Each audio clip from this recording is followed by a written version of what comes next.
People often wonder, how exactly does prayer work? I mean, we talk, after all, about, through the power of prayer, averting divine decree. Does that actually mean that somehow through the power of prayer I am able to change God's mind? Can God, in fact, change his mind? If we talk about God being all perfect, then by definition, what is, was, and always will be.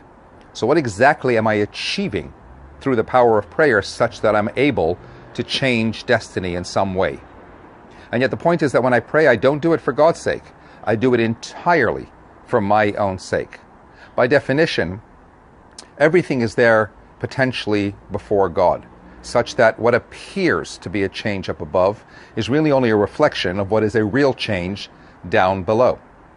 There can be before God Yitzchak Shachar A and Yitzchak Shachar B and Yitzchak Shachar C, any number of potentials. And relative to each individual disposition, there is an already predetermined end result. So if I choose to act in accordance with Yitzchak Shachar A, God already has a predetermined end result for that.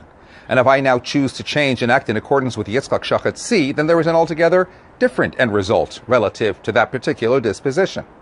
And that therefore, I may be somebody who is acting inappropriately in the first instance with a predetermined end result relative to that particular behavior. But if I should choose to change, then God already has an altogether different end result waiting for me relative to the new me. And that therefore, when it comes, say, for example, to the high holidays, I could be somebody who may not be so particular about my general Jewish responsibilities. Not before I go into Shul, and maybe even after Shul, I'm going to go back to those same ways. So that's somebody else. But right here, right now, when I walk into synagogue and I am engaged in prayer, I'm an altogether different sort of person.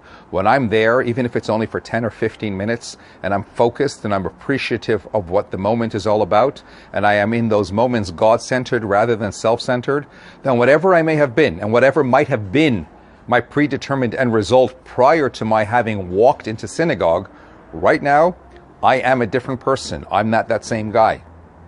And therefore there was an altogether different, better end result awaiting me. And hence, yes, indeed, through the power of prayer, I change. And when I change, my destiny changes along with me. So if you are thinking about maybe opting out this year on the high holidays, think again. Again, even if it's only for the 5 or 10 minutes. Make it meaningful, make it spiritual, and you can be assured that it's going to guarantee you a wonderful year ahead. Stay happy, be inspired.